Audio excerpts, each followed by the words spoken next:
Hey guys, so today we are going to start a new series, I guess. I've started so many, I can't even keep track of them, honestly. One thing that really bothers me in the world is all of the stereotypes that are made about mental illnesses or just the jokes. And with that, I want to make this disclaimer because, well, for one, I feel like I've made this in multiple videos, but I feel like I need to, especially in this one, because I will be talking about some jokes. And I get a lot of backlash usually, and from people who are saying, you know, let us joke about our mental illnesses, it helps us cope.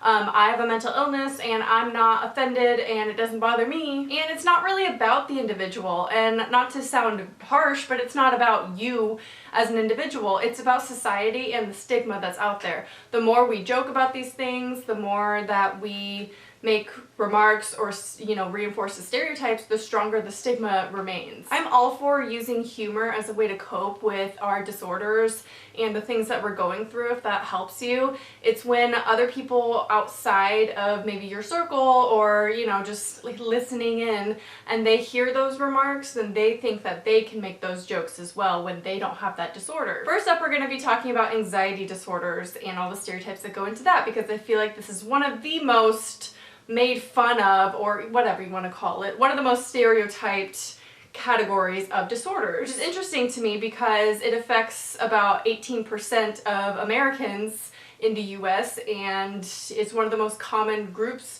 of disorders ever. So it's weird that we have so many misconceptions about it and so many jokes and stereotypes about it when it's one of the most common disorders that affects so many people. The first stereotype I want to talk about is that when you have anxiety, you get panic attacks all the time, right? Like every day. They can happen, but I think often panic attacks are misunderstood because they are a very serious situation and they're not actually that common. And I feel like some people would doubt me and say, well, you can't have anxiety, you've never had a panic attack. When that's just not the case. Panic attacks can be also part of a panic disorder, so that can be a whole separate thing if they're a regular occurrence for the person. Now with that, the jokes.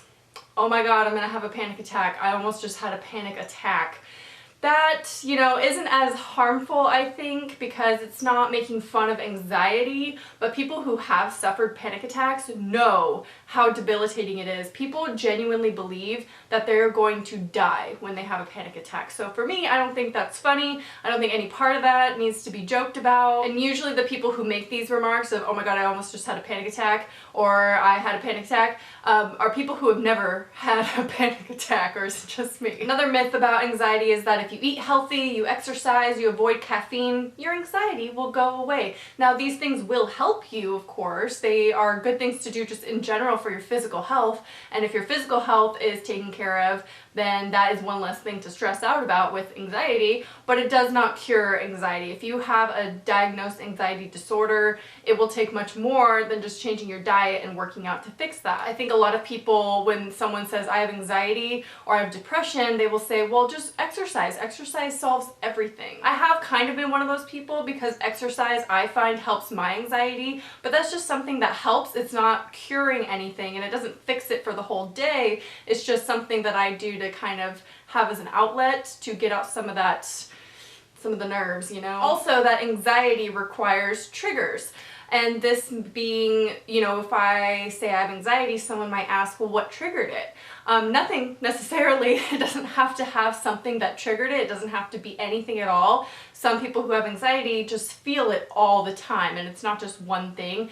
It's like everything. Like literally everything is the trigger. So, and lastly, people, I mean, there's a million myths, by the way, a million stereotypes, a million jokes. I'm just doing a few of them to kind of clear up the most common ones, I think, and then, you know, we'll do a couple disorders in every video. But the last one, people with anxiety are not attention seekers. That should be obvious, but, you know, people who have anxiety, they're not doing it to be drama queens or to get attention. Most of them don't like being the center of attention, so they don't want to have that, you know, attention. Next up, we have depression, which is also one of the most commonly diagnosed mental illnesses out there. So the first stereotype, I guess, is that people who have depression think about suicide every single day of their lives. Or that people who have depression are also suicidal. They don't have to go hand in hand. There are a lot of other factors that go into when someone commits suicide, but it is not always depression, and just because you have depression does not mean you think about suicide all the time. That also goes hand in hand with the idea that people who have depression also can't have happy moments, that they forget to laugh, and if they do laugh,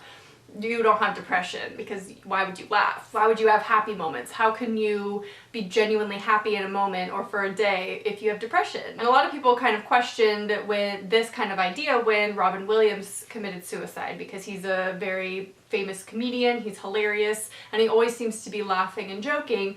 But that is not reality. That's not necessarily what's going on inside his head. In fact, many comedians have depression. So just because someone is smiling and laughing, don't ever question their mental illness or their mental state, because you have no idea what's going on inside their brain. So when people say, I'm so depressed, or I'm depressed, that's depressing. It is an emotion that's an accurate statement. You can use it to describe something because it is an adjective, it is an emotion. And while it is, I think it's often overused. Being depressed or saying depression, that's not the same thing as being sad. So it's, you know, when people want to exaggerate, and I get where they're coming from. They don't mean it as I'm so depressed, like they don't mean it as an actual statement. It's often a way to exaggerate the situation so the other person or whatever they're talking to, I don't know, social media, they kind of know like, wow, this is a really bad situation. But I do think it's overused because, I mean, although it's an emotion, it's just not the same thing as being sad. And I don't know, that one's a tricky one because a lot of people do it and a lot of people use it. So you tell me your thoughts about it down below. Depression also has the misconception that it has to also be triggered by something, or that it's dependent on our life circumstances, where you have to go through a traumatic life experience, or that rich people or famous people, celebrities, can't get depression because they have everything. Depression does not depend on our life situation. Depression does not discriminate, no matter who you are, how much money you have, how much stuff you have, how many people love you.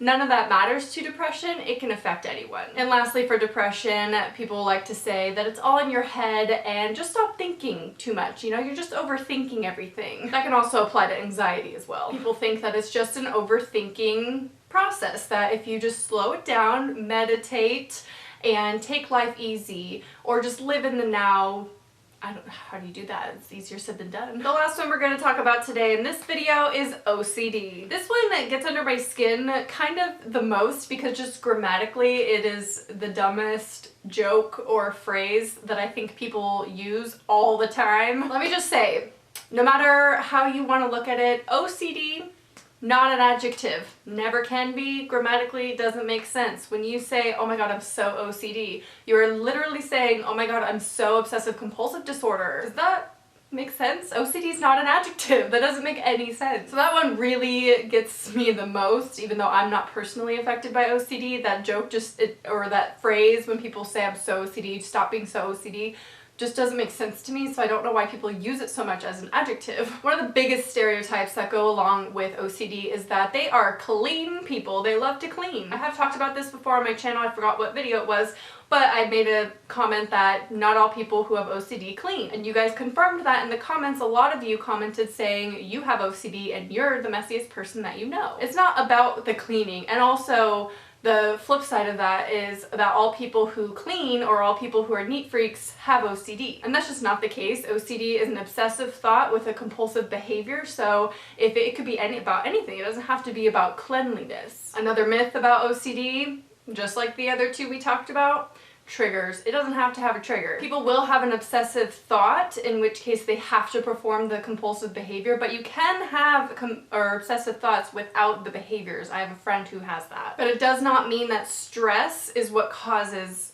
your obsessive thoughts or your compulsive behaviors. It's not always stress. Usually with the obsessive thoughts, if you can't perform the compulsive behavior, that's when the anxiety comes into play. Now, this is an anxiety disorder, so it would be grouped up with the first category that we talked about today of anxiety disorders, but I was kind of talking more about anxiety in general in the beginning of the video and not so much specific disorders, so they can kind of go hand in hand. But these are the three like most popular ones that I think have the most misrepresentation and stigma and myths and stereotypes and jokes out there that I just wanted to clear up. Of course, I'm not the word of God. I'm not here to say you're all wrong. I don't know everything in the world, obviously, so just take my words with a grain of salt. This is my opinion, what bothers me about these things, and it's just about changing the language a little bit around mental illness. I think that is what will genuinely help in decreasing the stigma in society. I have been making lists of other disorders, so I will be doing a part 2. I kind of wanted to break them up just so I had enough time to talk about each one individually,